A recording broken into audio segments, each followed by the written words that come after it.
Welcome to Integrity Over Scale podcast. My name is Leili. Let's get started.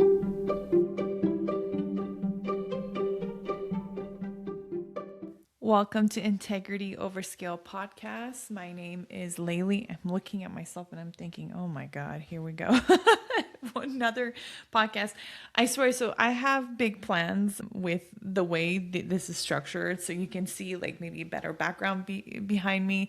I just want to make sure that I get an episode out and give as many resources as I possibly can. So hopefully the next solo episode that you have with me, there's just nicer things to look at in the background. But for now, you are stuck in my office with me because I don't want to keep you from getting a podcast from me. So today we're talking about a topic that is, all in all, to be quite honest with you, it sounds very simple, but it gets very complicated. And it has to do with authenticity in leadership. So what I want to do is really think about what we've talked about so far in this podcast. You've spent some time with me talking about hubrism, talking about dark side of leadership, bad side of leadership. We've gone into gender leadership, what women are facing in today's world. And now I really want to talk and gear us to what it actually looks like to lead with authenticity in a way that's grounded, ethical, and effective. Now, the good news is, great place to start from an authentic piece is to be yourself. Usually when I say this to clients, or any coach that says this to a client, to be your most authentic self and to be you, the reaction usually is, what? What are you talking about? Like, of course I'm going to be myself. But it's amazing how much we mask given different places, situations that we're in. The promise of authentic leadership sounds simple in theory, to be who you are and be true to yourself. And it's very attractive to be yourself and tell the truth, lead from your values and so forth. We spent a great deal of time talking about what authenticity looks like. What's good leadership looking like? We spend very little time talking about what bad looks like. Because in practice, when authenticity gets misused, it comes off as bad leadership. So if we don't understand the dark side, we will never understand what good looks like. People use the word authentic to justify bluntness, rigidness, or refusal to grow. It's bizarre to me. It's none of those things. So today we're going to pull apart this word and answer a specific question, that is, how do you show up as your real self without hiding behind all of these different masks that you and I have in the world, in different contexts, right? Without hiding behind, that's just who I am, when your behavior could actually hurt people depending on the mask that you put on. So that is the heart of our conversation. Now, what authentic leadership actually is and is not. Let's start by getting clear on the theory. So in research, authentic leadership is not just saying whatever is on your mind. It is a specific way of leading, and it's built on 4 core elements. The first one being my favorite, which is self-awareness. You have a realistic understanding of your strengths, limits, triggers, and values. Okay. The second piece is relational transparency. That means you are appropriately open and honest with others. People don't feel like they're dealing with a mask version that we talked about. The third is balanced processing of information. So this means you are willing to look at multiple perspectives, and this includes people who challenge you before you decide something. I was actually on a call with a client, an old client of mine, and she was talking to me about how one of the new contractors that they brought on board was questioning a process, just being there for like a week, and it was driving her crazy. But she was kind enough to catch herself, the self-awareness, and then realize that maybe this challenge, even though it's a week in, she can take into consideration and think about the way that she does things in her process. Now, lastly, internalized moral perspective. Your decisions are guided by your values and ethical standards, not just by external pressures or convenience. This is a piece where I see a lot of leaders struggling because they haven't had the time to sit and think about what are your top 5 values. I don't like saying things that I don't practice myself. So here are my values. I literally, for those of you who are listening, here's a little bit of ASMR. I have a Post-it that's here to remind me. I put it in my little drawer on my desk that tells me what my values are. My top values are spirituality, entrepreneurship, learning, sincerity, and bravery. Now, to me, these go specific even more. They're more detailed, but this is just my reminder every single day of what my values are. And so that I, from a leadership perspective, practice that not only in vivo leadership strategies, but in the way I lead and the way I do business. So let's walk through the 4 a little bit more besides these generalized versions of what we just talked about. Let's talk about self-awareness. Self-awareness means you are paying attention to what is going on inside you. You can say, I know I tend to get really defensive when someone questions my work, or you say something like, hey, I notice I avoid conflict and I sugarcoat feedback when I talk to my team. So instead of pretending those tendencies are not there, you notice them and you choose how to respond.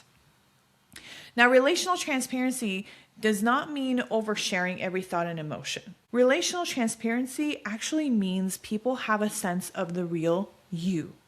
They know where you stand. They don't feel like they're dealing with this polished character in a performance all the time.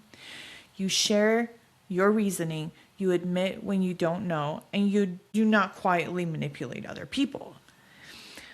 Then we get to the third one. So balanced processing is the opposite of what we call confirmation bias in leadership. Because instead of only listening to people who agree with you, which is the confirmation bias, I believe in something, you tell me, and I'm like, see, I told you that's how it goes. You're actively seeking out different viewpoints. You're willing to say, tell me what I might be missing, for instance, and you can tolerate the discomfort of hearing that you are wrong or that your idea is incomplete. And an internalized moral perspective means your compass is inside you, not just in the quarterly numbers or the loudest stakeholder. You have done the work to clarify your values, and you're willing to live with the consequences of honoring them, even when it is inconvenient. Now, those 4 elements, they sound straightforward to us. And it can easily go sideways in practice. Remember, in vivo, in my company, we tolerate theory. We love reality, right? Because at the end of the day, if you cannot put this in practice, then that's the problem. A lot of people hear authentic leadership and translate it into, I get to be myself, full stop. They think authenticity means if I'm authentic, I never have to show doubt. I just say whatever I think, whenever I think it. I'm super honest and direct. And if I'm authentic, I don't need to adapt my style to different people or contexts. And my thought is like, okay, so you just gave yourself this free pass to say whatever's on your mind. Those are myths. Those are extremes. So before we go any further, I want you to take a moment and check in with yourself. When you hear the phrase authentic leader, I want you to think about the word that comes to mind. Most people will say things like honest, transparent, consistent, self-aware, genuine. Those are great associations. Now, misconceptions. You may have heard or even felt some things like, I don't have to change my mind. I don't filter. I just say it like it is. I should be the same person in every room that I walk in, no matter who is there. Those sound bold, but they are actually pretty problematic. Authenticity is not a license to stop growing and just say whatever the hell I want to say. It's not an excuse to be insensitive. And it is not a reason to center your comfort over everyone else's experience. So authentic leaders, they're genuine and they're true to their values, and, emphasis on the and, they are flexible and considerate. We have to hold both. So now I want to talk about authenticity paradox, growing without feeling fake. So this brings us to what Herminia Ibarra calls authenticity paradox. And the paradox is this: if you cling to a rigid idea of your real self, this is just who I am as a leader, you can actually block your own growth. You avoid experimenting with new behaviors. Let's start with there because they feel pretty unfamiliar to you. And you say, hey, that doesn't feel like me. When what you really mean is that feels new and it's uncomfortable for me. So you stay in your comfort zone. And then you call it authenticity. This is the most problem that I see, especially when I watch TikToks and some of the trend topics of what authenticity means. It's a little, I worry about it because I want you to imagine a leader who says, hey, I'm just not a feedback person. I like to keep things friendly. That person is avoiding hard conversations, for instance, in the name of being themselves. And the impact, their team doesn't get the coaching that they need.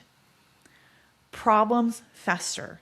People feel confused about expectations. The leader feels authentic, quote unquote, but the leadership isn't effective. So on the flip side, I want you to think about an executive who prides themselves on being brutally honest. And they say something like, I'm just telling the truth. I'm just being real. They use authenticity language to justify harsh, careless, and shaming communication. They may genuinely believe that they're being courageous, but the reality is they are lacking emotional intelligence and empathy. That is the authenticity paradox in real life. The very thing you think makes you authentic can become the thing that makes you less effective and less ethical. Ibarra's point with this is that effective leaders don't cling to a fixed identity. They experiment. They try new behaviors, new ways of communicating, new ways of showing up. This isn't wearing a mask. This is understanding yourself in situations, especially when their context is changing, right? These leaders are willing to feel a little inauthentic temporarily in order to grow into a more expansive, more skillful version of themselves. So if you ever said, that doesn't feel like me, I want you to ask a deeper question. Does it truly violate your values, or is it just unfamiliar to you? If it conflicts with your values, that is completely something important to you. But if it is just a new thing, that discomfort is actually the price of growth. Authentic leadership is not about freezing yourself at a particular moment in time and saying that this is my brand and this is forever my brand. It's about being anchored to your values as you remain open to evolving your style, evolving your skills, and even your story about who you are as a leader. So let's connect this back to hubris for a moment, because dark, you understand dark, you can understand the light. When you look at the literature on authenticity and hubris, you see a common theme. The most effective leaders keep their egos out of the driver's seat. They see leadership as relational, not as a personal spotlight. They're going to recognize that their followers, their teams, their stakeholders are not props in their hero narrative. Authenticity becomes an antidote to hubris, but it's only when it's rooted in humility and not self-importance. So you can think of it this way. Hubris, it says I already am the finished product. Everyone needs to catch up to me. Authentic leadership says, hey, I know who I am. I know my values. I know what I stand for, and I am still learning. And that's the biggest difference, is one thinks that they're done growing and the other one understands the expansion part of growth. So we talked about wearing different masks. Let's talk about being real versus being this mask version of yourself, or maybe a jerk version of yourself. Let's bring this to concrete examples. I want you to imagine two leaders. Leader one is a new manager. They've been promoted within the team. So it's an internal promotion. They really want it to be liked. They also have heard so many messages about bring your whole self to work and don't be a fake leader, that they decided the best way to be authentic is to be one of the gang. They go out to happy hour with their team. They join in on every joke. They share a lot of personal information. They position themselves as a buddy. So on the surface, it feels relaxed and authentic, like, oh, thank God. But because they're trying so hard to be liked, They avoid giving honest feedback. They soften expectations. They back away from hard conversations. When someone is underperforming, they tell themselves, well, I don't want to be mean. I don't want to be that boss. So they say nothing. And then what happens over time? Well, team gets less clarity. High performers start to feel frustrated. The manager feels increasingly stuck between wanting to be liked and knowing things are off track. Their authentic style, being everyone's friend, is actually undermining their responsibility as a leader. Now, leader 2, opposite.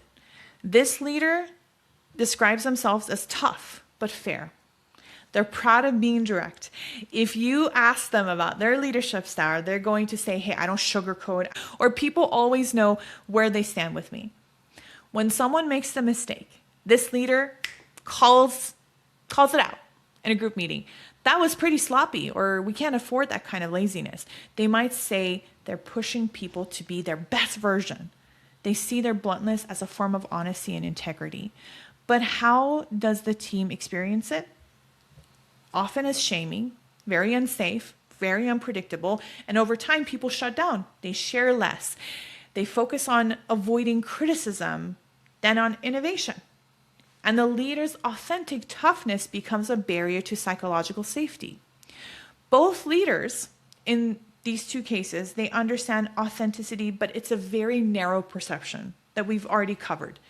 The first thing's that authenticity means never stepping into discomfort of authority. And the second one thinks, well, authority means giving themselves permission to be very harsh. Neither is practicing true authentic leadership.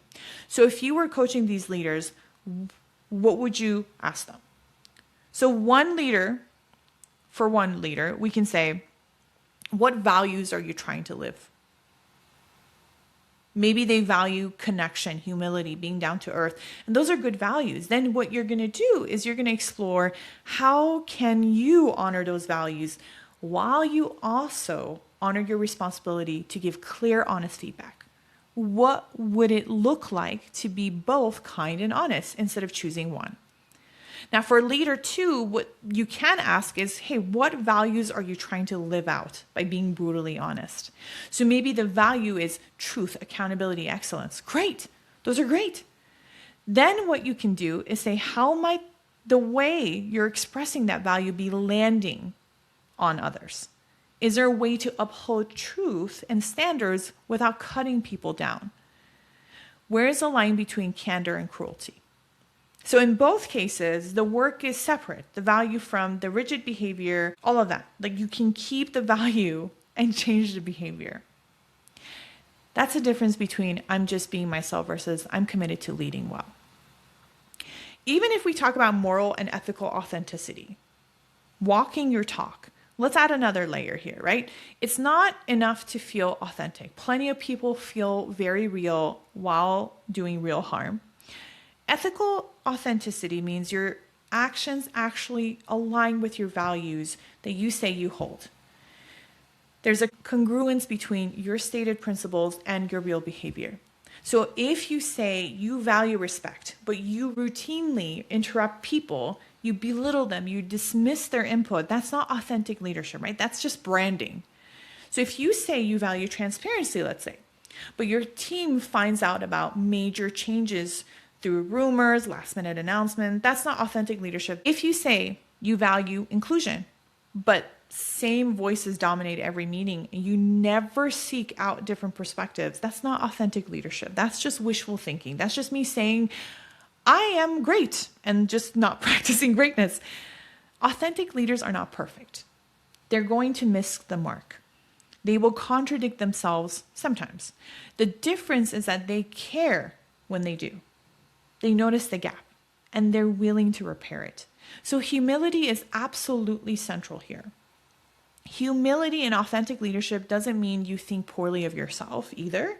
What it means is you see yourself accurately. You recognize that your perspectives, they may be limited, that your impact can be different from what you've intended to do, and that you always have more to learn. Humble, authentic leadership, this is what it sounds like. Saying things like, I was wrong. Saying things like, I'm sorry for how that landed. I got that decision wrong and here's what I'm going to do differently. You're holding yourself accountable at every angle. When leaders keep their egos in check, authenticity becomes a way to build trust, not a way to justify self-indulgence. So as you think about your own leadership, you have to think about where is the gap between what I say I value and what I actually do. How do I respond when someone points out that gap? Am I going to get defensive or do I get curious? And most of the time when you get defensive, you know what? It's because you actually are not doing a really good job of it. Or you're doing a good job of it, but you think of yourself as an extreme. You're on the other side that we talked about. You think you're not worthy. You think you're not good enough. And so when someone calls you out, you get really uncomfortable because in your mind, you're being a worse critic than they are. You also want to think about what might humility look like for you in the next difficult conversation that you have. Think of all of these interactions as a lesson. And your core values matter here. I want you to turn the lens all the way to yourself now. If you had to name your top 3 core values as a leader, what would they be? You heard some of mine today, and my top 5 values. Maybe words like honesty, respect, excellence, compassion, growth, fairness, courage, whatever comes to mind. Choose 3 in your mind right now. And for each of those values, think about how do you express this value through your leadership? And how could this value, if you overdo it or express it without wisdom, could accidentally turn into an authentic leader? If you think about honesty, for instance, if that's one of your core values, if honesty works for you, that's powerful. Honesty, when you're expressing it well, it builds trust. It means people you know where you stand. They can rely on you to tell them the truth. But honesty without tact, it can turn into harshness. Like our second leader that we talked about. You use it to justify a lot of unnecessary pain. Authentic leadership asks you to hold honesty together with empathy. And you might say, hey, I'm going to be straightforward with you because I respect you. And I'm going to be really thoughtful in how I say it because I also care about your relationship with me. That's excellent. Think about that. So even something like excellence, since I brought up excellent, came to my mind. Excellence is a value that can be great in driving high standards. You bring more quality to your work, continuous improvement. But without perspective, it can become perfectionism, can it? You might start micromanaging. You criticize everything. You make people feel like nothing is ever good enough. Your value, if it's unbalanced, it becomes a weapon. Or consider compassion. Compassion in the best way can lead to patience, support, and understanding. But without boundaries, you're enabling or avoiding. You might excuse chronic underperformance because you don't want to hurt someone's feeling, or you might take other people's work because you feel bad saying no. Value is good. The unbalanced version is not. So the work is really to understand what your values are, how can you live with them in ways that are both true to you and respectful of others, and where does each value have a shadow side? Authenticity is not just about declaring your values, it's about practicing them in a way that is grounded, skillful, and relational. So all of this means nothing if we don't have a leadership plan, right? We care about the leadership plan. So as we wrap up this episode, I want to set you up for success. How about that? With a reflective assignment that's going to carry you forward. Think of this as a brief charter for how you want to show up as a leader, something you can revisit at the end of a course that we have together today. Okay? Your core values are important. So who are you at your best? What do you stand for? What are your top 3 core values? That's number 1. Number 2, how will you communicate and act on those values with authenticity? So describe what these values look like in your behavior. If you value respect, what does that look like in a meeting? If you value courage, what does that look like in a one-to-one? And then 3, potential pitfalls. So for each of those values, name at least one way it could be misused or come across poorly. So if I overdo candor, I can be harsh. If I overdo compassion, I can risk avoiding necessary conflicts, right? And if I overdo value of excellence, I risk burning myself and my team out. So this is where humility shows up. You're acknowledging that even your strengths have edges. One of my favorite things to say is your blessing is your curse. So how will you remain authentic, true to who you are, but also open-minded, humble, and sensitive to others? Maybe that means you check in with a trusted colleagues about how your style is landing. You practice a brief pause before your difficult conversations to regulate yourself. You may be trying out a new behavior that initially feels uncomfortable, but it is aligned with the leader you want to be. Being willing to adapt to your story, to update your narrative about who you are as a leader is very powerful. You might also build in practices of transparency plus empathy. I want to be transparent with you about what's changing. And I also want to hear how this is affecting you. Do you hear that how powerful that is? You're also giving the freedom to be heard. This is authentic leadership in action. When you put this plan on paper, you are not locking yourself in a rigid identity. You are creating a living document that you can revisit, revise, and deepen as you gain experience. It becomes a touchstone that you can come back to in your next role, next promotion. So as we close this episode, the bottom line is authenticity is not an excuse for hubrism. It is not a free pass to be blunt, rigid, or self-centered. It is anchored in your values, expressed with humility, open to feedback, and it's ever evolving. So be real, but also be kind. Be open, be willing to grow. That is what being real looks like in leadership. Thank you for spending time with me. Take what we talked about today in your own reflection, because that's what matters the most, is our perception of the world that makes a difference as leaders. And what we apply in our behavior matters the most. If you haven't subscribed, please subscribe. If you want to learn more about me, go to invivoleadershipstrategies.com. I am on LinkedIn. Live your life in vivo, and I'll talk to you soon.